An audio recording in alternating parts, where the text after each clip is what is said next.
trying to get my hat just right so you can still see my face. A review in color in November means I went to see a movie that wasn't a noir.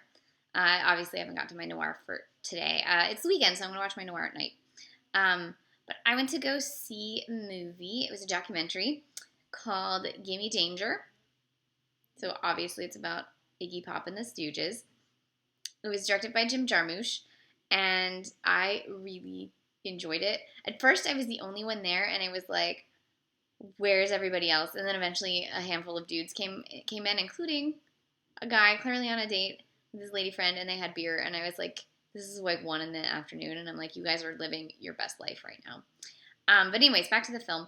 It chronicles, it starts with how the Stooges disbanded, and then it goes backwards and shows you the formation of the band, and some things in it that I didn't know because I'm familiar with Iggy Pop the best and the Stooges music a lot, but I was sort of unfamiliar with their history. So I tend to be, when it comes to music, I tend to be a big fan of bands, and I'll know all of their songs, but I won't know anything about their origin stories. So I like watching rock docs because then I'm like, oh, okay. So this was one of those, oh, okay. Except that there was one thing that I was looking up afterwards that wasn't really mentioned, and I was like, and that was the influence of Jim Morrison on Iggy. But otherwise, I found this very informative. And one thing I really, really dug was Iggy basically talking about the things that he watched as a kid and how they influenced him. In particular, Soupy Sales. He used to watch Soupy Sales, and he would encourage you to write in, but your letters had to be 25 words or less. And so that philosophy sort of became his idea of how to write songs that were 25 words or less. So they were simple, and he would get it right. And I thought that was really, really interesting. So it goes through his early days in the various bands he was in high school. It goes through how all of the main original Stooges group met each other. They go through how some of the other guys who played with them came in. One of my favorite stories had to do with James Williamson, and how when he left the band, he went and studied computer science, and he went to Silicon Valley, and he was actually like working at Sony and an integral player in the rise of Blu-ray.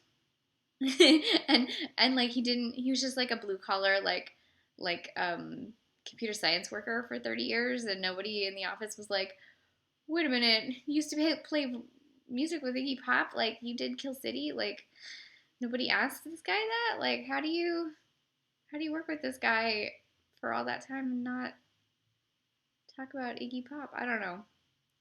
Anyways, I really enjoyed it. There were some moments that were really interesting that were animated to sort of recreate moments, and I quite enjoyed those animations.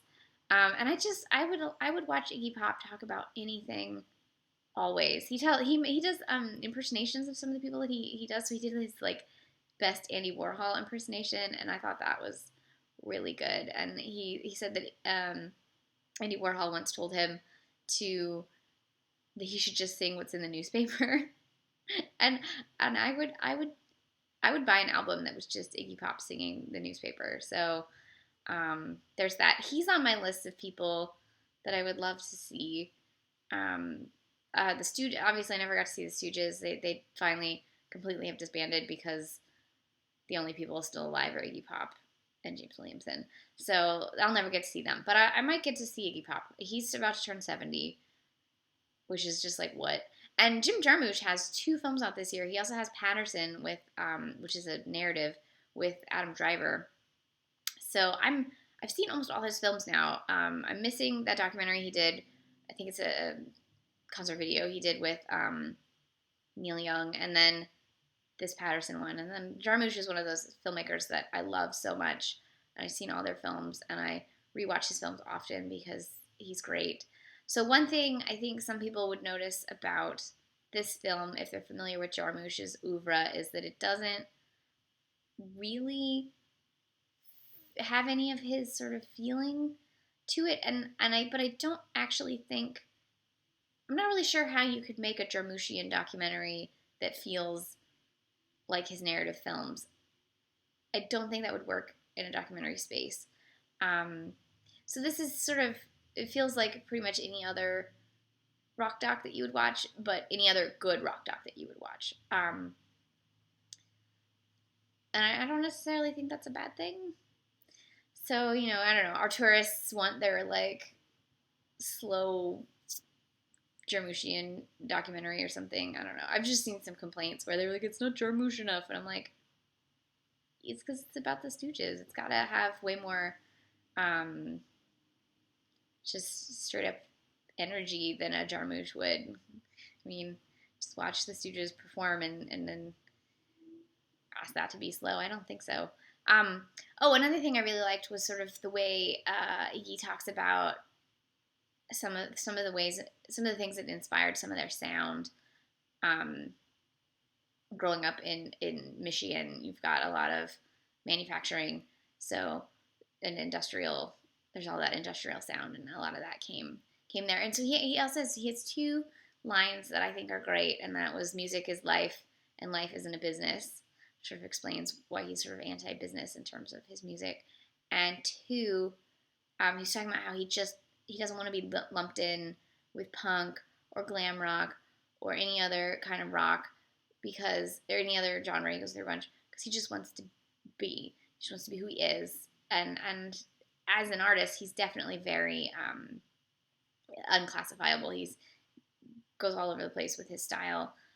Because his influences were from all over the place. He's one of those guys who worked in a record store, so he heard everything from the 60s and 50s and all that rock and roll that maybe you wouldn't know unless you were in the records, because it's maybe not played on the radio, but you're in the record store and so you know it. He also was very much inspired by black musicians in Chicago in the 60s. He played there for a while. And you can see all of these things. And one of their albums is supposedly was inspired a bit by the Bitches Brew by Miles Davis, and you can see how all of this comes into the real sort of I'm looking for. I had the real experimental sort of feel of the Stooges when they're the Stooges.